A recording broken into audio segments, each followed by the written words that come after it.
Kami dari kelompok 5, dengan saya sendiri Aprilia Sriwijaya Lestari dan rekan saya Trinur Cahyati. Untuk kesempatan kali ini kami ingin mewawancarai Direktur LBH. Kepada Bapak, boleh dipersilakan untuk memperkenalkan diri?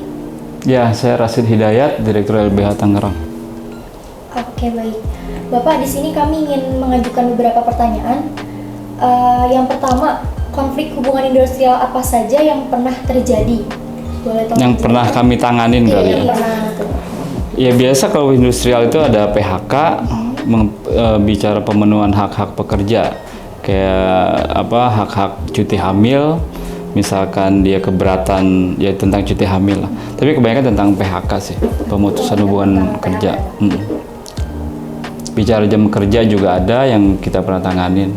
Lembur, hak-hak lembur itu seperti itu kan ada aturannya. Lebih banyak yang personal atau yang serikat buruh kayak gitu, Pak? Yang personal, karena biasanya kalau serikat buruh itu kan mereka ada khusus yang nanganinnya. Baik, untuk pertanyaan kedua ya Pak, bagaimana alur atau cara penyelesaian konflik hubungan industrial tersebut, Pak? Iya, di aturan undang-undang kita sudah jelas ada 3 cara dalam penanganan konflik hubungan industrial. Pertama, bipartit. Bipartit itu adalah antara pengusaha dengan pekerjanya, mereka bisa mediasi.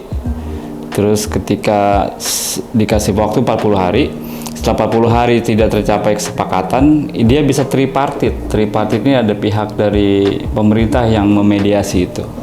Sama demikian juga ketika ada sepakatan tidak ada sepakatan, selesai di tripartit. Kalaupun nggak ada, nanti bisa langsung PHI, langsung hubungan industrial. Berarti tingkatan pertama kita bipartit dulu antara pengusaha sama si pekerja, baru naik ke tripartit. Tripartit dimediasi oleh pemerintah, dalam hal ini mungkin Dinas Tenaga Kerjaan. Ketika enggak ketemu juga, nanti baru bisa melayangkan gugatan perselisihan hubungan industrial (PHI). Gitu. Nah, dari beberapa konflik, berapa lama biasanya waktu yang diperlukan dalam menyelesaikan masalahnya, Pak? Ya tergantung juga sih, kalau konflik itu selesai di bipartit paling kita 40 harian udah selesai. Artinya mungkin ada pengusaha itu memenuhi hak-hak yang dituntut sama pekerjanya sebelum 40 hari biasanya udah selesai. Kecuali mungkin sampai sidang di Serang ya, pengadilan hubungan industrial, mungkin agak memakan waktu lama. Kenapa lama? Karena harus melewati bipartitnya dulu, tripartit, baru dia ngelayangin gugatan sengketa hubungan industrial itu. Berarti kalau misalkan nggak bisa langsung ke pengadilan ya Pak? Harus nggak bisa, nggak boleh. Itu sudah jelas diatur undang-undang kita.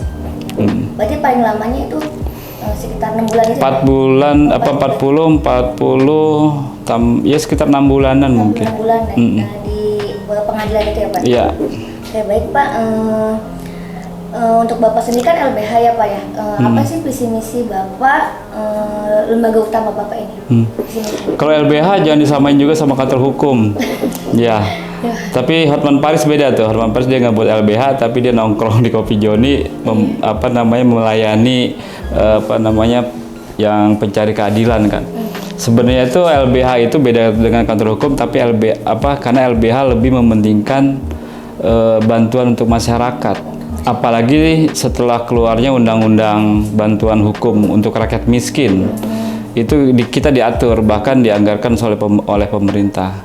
LBH ini biasanya nggak sekedar non-profit, lembaga non-profit gitu aja, tapi melayani dalam bidang hukum, pendampingan, konsultasi. Kayak LBH Tangerang itu kan kita punya media sosial, jadi bisa diakses seluruh masyarakat. Banyak juga tadi yang konsultasi online gitu, kita free, gratis, nggak ada bayaran. Sementara kalau ke kantor hukum kan bisa dihitung per jam kayak gitu. Iya. Gitu. Konsultasi berarti free, ini gratis gitu ya Pak? Gratis kalau konsultasi. Online atau konsultasi langsung gitu ya? Iya, kalau konsultasi langsung mereka bisa atur janji dengan pengacara kita. Iya, karena kita punya 4 advokat kita yang standby. Oke, berapa lama lembaga bantuan hukum ini telah beroperasi Pak? Dan berapa banyak kasus yang telah ditangani? Kalau dari perkumpulan kita dari LBH ini, saya dulu bentuk sama teman-teman tuh dari perkumpulan perdata. Kumpulan perdata tuh artinya badan hukumnya perkumpulan. Itu dari tahun 2006. Tapi karena kita mengikuti aturan ke yayasan, per 2017 kita buat itu dalam bentuk yayasan. Namanya Yayasan Lembaga Bantuan Hukum Tangerang. Jadi diakta-notariskan yayasan.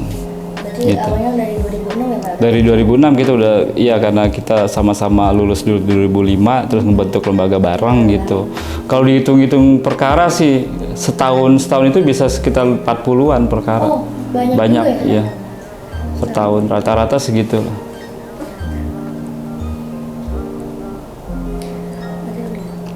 Apalagi? Bagaimana Pak proses seleksi klien gitu? Kalau misalkan Bapak menangani klien ada seleksinya nggak yang mau ini atau yang gimana? Iya, kalau misalkan LBH tuh pasti ada seleksi karena dia harus orang yang nggak mampu. Ada syarat-syarat tertentunya juga Pak? Ya kalau di aturan itu kan harus ada nunjukin surat ketidakmampuan, apa SKTM. Iya, kalau kita mengakses dana pemerintah. Tapi kalaupun enggak juga bisa ini sih pengajuan diri aja. Jadi kalau ininya Tahu kok kita kasus-kasus mana yang buat orang kaya orang miskin itu tahu. Yang mencari keadilan lah itu mah. Yang penting mereka benar-benar kaum marginal dan nggak harus kayak miskin. Sebenarnya kalau perempuan mereka mungkin secara ekonomi ada, tapi ketika hak-haknya dilanggar apa-apa bisa kita dampingin.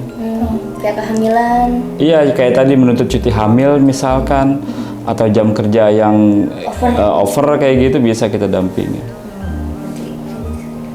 Nah, mungkin untuk pertanyaan terakhir, apakah lembaga ini memiliki kebijakan privasi dan kerahasiaan yang melindungi informasi kliennya, Pak? Oh, bukannya lembaga aja, itu undang-undang advokat. Jadi setiap advokat itu harus melindungi kerahasiaan kliennya. Itu ada. Ketika kita melanggar itu kita bisa disidang di kode etik. Bisa disidang di kode etik asosiasi advokat kita. Pasti kayak gitu. Namanya pengacara. Pengacara itu kan jual jasa ya. Pasti privasi itu harus dijaga banget. Gitu. Pak, yang terakhir Pak, mungkin Bapak ada kesan dan pesan buat para orang di luar sana yang ingin memiliki bantuan dari lembaga Bapak, kira-kira ada nggak pesan dan kesan dari Bapak? Ya, tinggal diakses aja media-media sosial banyak. Kita punya Instagram lembaga LBH Tangerang, bisa akses di situ. Lembaga LBH_Tangerang. Berarti kalau buat yang pencari keadilan, iya, bisa langsung ke LBH. bisa nanti tinggal dikontak aja, dihubungin situ. Nanti ada admin kita yang biasa buat handle itu. Ya mungkin cukup sekian Pak untuk beberapa pertanyaannya. Oke. Terima kasih untuk waktunya. Sama-sama, makasih banyak. Mohon maaf. Wassalamualaikum warahmatullahi wabarakatuh.